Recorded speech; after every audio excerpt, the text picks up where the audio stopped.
Hello everyone, I welcome you to another video by Legacy IAS where I'm going to take you to Southeast Asia, the group of nations which are coincidentally coming to be one of India's strongest friends, where we share unfortunately some common enemies as well, which is also making us come closer and come and become stronger like never before. Here we're talking of the nations which comprise as the regional grouping of ASEAN, and here we're going to talk about the recent meeting between India and ASEAN, the 19th ASEAN-India Summit. The entire details of the event, but most importantly, the significance, the direction in which we are moving, what does it hold for India? What does this relationship hold for India? In the backdrop of how we are looking at the maritime security in the Indo-Pacific region and China's expansionist tendencies, we really need to kind of look out for such kind of partnerships. And this is where the importance of this particular event becomes very, very significant.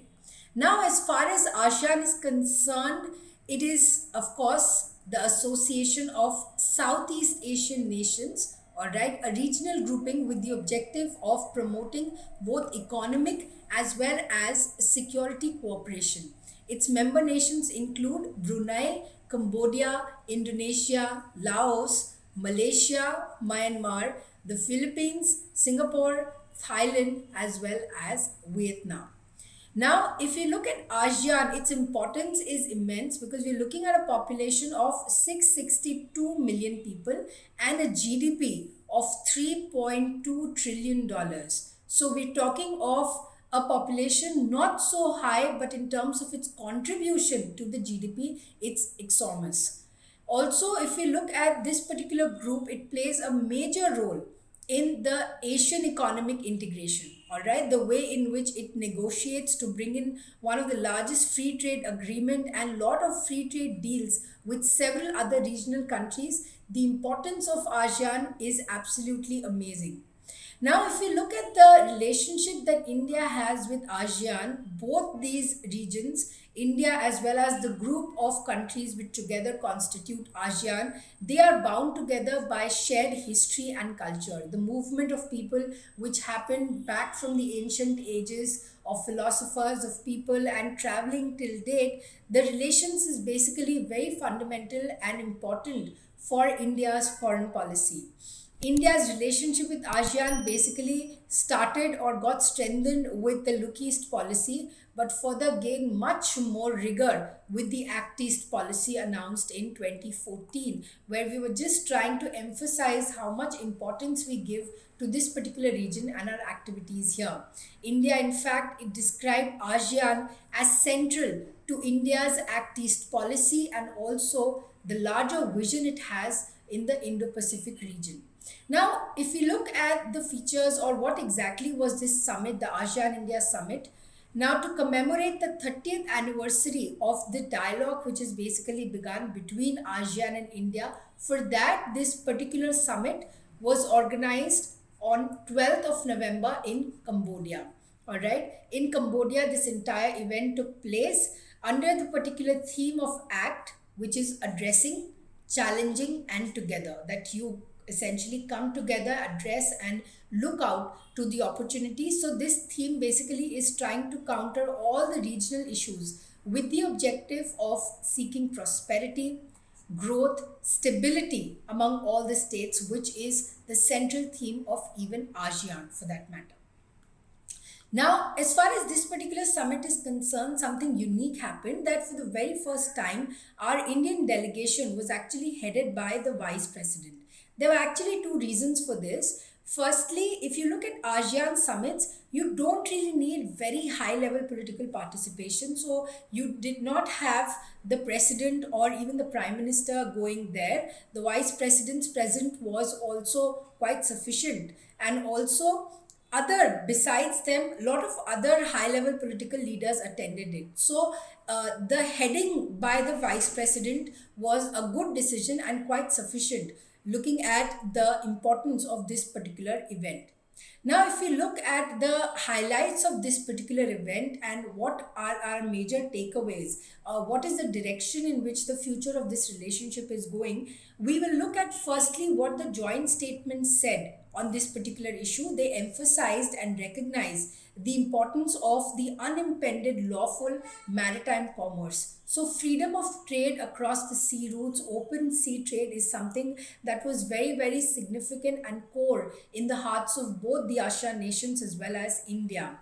Now, the statement by our Vice President said the cultural, economic, and civilizational ties that have existed between India and Southeast Asia since time immemorial have provided for the strong foundation to build a partnership in modern times, from a sectoral partnership in 1992 to a comprehensive strategic partnership in 2022. This is a very significant point whereby we have elevated our friendship all the way from a sectoral, sector based partnership to a comprehensive strategic partnership, where we are going to overall look at a lot of sectors put together and look at the relationship in a much more holistic fashion. So there are several sectors which were basically being talked about in this particular scenario, and that's what we're going to look at. So firstly, they tried to look at or re-emphasize the importance of platforms which help in deepening the discussion and coordination between ASEAN and India. And some of these platforms are the ASEAN-led mechanisms, including ASEAN-India Summit, the East Asia Summit, the Post-Ministerial Conference with India, that is PMC plus one, the ASEAN Regional Forum, which is ARF, the ASEAN Defense Ministers Meeting plus, that's ADMM plus, and the Expanded ASEAN Maritime Forum. All right, so these platforms are going to be further used for expanding or enhancing and deepening our dialogue and cooperation. Also, ASEAN-India partnership is basically going to look at lot of other sub-regional groupings like the IORA, that's Indian Ocean Rim Association, BIMSTEC, that's Bay of Bengal Initiative for Multi-Sectoral Technical and Economic Cooperation,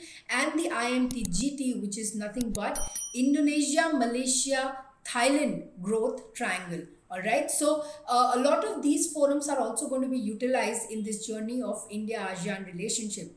Also, during this summit, as I just mentioned, how our entire partnership, our entire summit discussion led to the comprehensive strategic partnership, and the importance was reiterated upon the freedom of both navigation as well as overflight in the most strategically important regions of Indo-Pacific. So in this regard, it was essential both sides realize the importance that has to be laid towards maritime cooperation, especially in the areas or including the areas of anti-piracy, armed robbery against ships, maritime safety, search and rescue operations, humanitarian assistance that needs to be provided, and in the event of emergency, have some amount of relief as well as response. Both sides also talked about focusing on terrorism and transnational crimes, the ones particularly relating to economic crimes, money laundering, okay, where sometimes even sea routes are used for drugs and human trafficking. Military medicine, something is which turned out to be very important during this discussion. In the areas of trade, both ASEAN and India tried to look into and tried to revive and expedite further the ASEAN-India Trade in Goods Agreement, that's AITIGA, so that we are trying to make the trade factor much more facilitative. So here in this regard, the idea was to make it much more user-friendly, simple, and trade facilitative, so that we are able to strengthen our supply chains that was severely affected during the COVID-19 pandemic, and also find out newer areas of cooperation so that there is much more ease of doing business and have greater forms of trade facilitation and integration. Now, if you look at the map here, there are a lot of other areas through which ASEAN and India can really kind of come together. And one of this is the way in which we're moving towards Trans-Asian Railway Network. Howsoever, I'll come back to this discussion that we were having. One such highlights is Trans-Asian Railway Network. Now, the both sides also looked at focusing on space especially through the establishment of how we can together look at tracking data reception and processing stations which are there in Vietnam as well as Indonesia, and together have cooperation between the nations of Asia, ASEAN, and their individual space stations, and also the Indian space industry players. All right. Here we also moved on from space to people contacts, where although there is not much currently not much movement we see, as much as the potential there is between the travelers from India to ASEAN and vice versa, there's a lot of hope that can work if provided there is initiatives being taken in the tourism work plans between the two nations. Also, both of them wanted to enhance and focus upon how they can work together in digital economy and cyber security, especially in areas of digital transformation, trade, skill and innovation, also as hackathons. In the area where they expanded their domain and moved towards having smarter forms of agriculture in order to have food security, so that we are future ready and also always have sustainable food supply. So a lot of different and varied areas have been talked about based on the requirement, based on the synergies that these two groups of nations can basically coordinate and come together and have a forward looking cooperative approach for future. The kind of technology transfer that we're looking is something very significant feature of these particular meeting. Now, what does the future hold for this particular relation? In the backdrop of all of this, we are looking at India ASEAN relations, whereby we're looking at starting from deep civilizational ties to maritime connectivity and cross cultural exchanges. We're looking at a relationship stronger and stronger over the last 30 years. The trade, if we particularly talk about, has reached $87 billion between the year 2019 and 2020. All right, so there are also much other opportunities which can be kind of capitalized by both ASEAN nations and also India, so that they're able to build new and resilient supply chains. And this can be done if we upgrade our skilling, our logistics services, and our existing transport infrastructure. Also, the way in which we can come together in through business and economic cooperation in a lot of areas like fintech, connectivity, startups and innovation, empowerment of youth and women, and also development of our MSMEs. They all kind of have the potential of taking this ASEAN-India relations to a notch higher. If you look at the entire relationship, we cannot ignore the fact that how our geographies are putting our destinies together, because India's strategic position in the Indian Ocean region is very, very significant. It makes it a very important economic power. And also, if you look at ASEAN, it has a very central position as far as the entire regional architecture of the Indo-Pacific region is concerned, especially in matters of regional peace, security, as well as prosperity. So both these nations, or rather ASEAN group of nations and India, their destinies are kind of bound together by history and culture, and definitely by geography. So in this regard, the future also can be much more stronger through their coordinated efforts. So I hope you have understood the nuances, the details of the event, and where this particular relationship is going to go in future.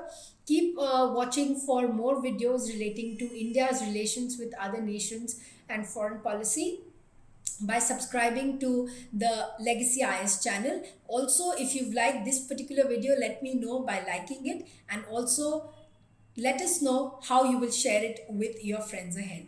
Thank you so much.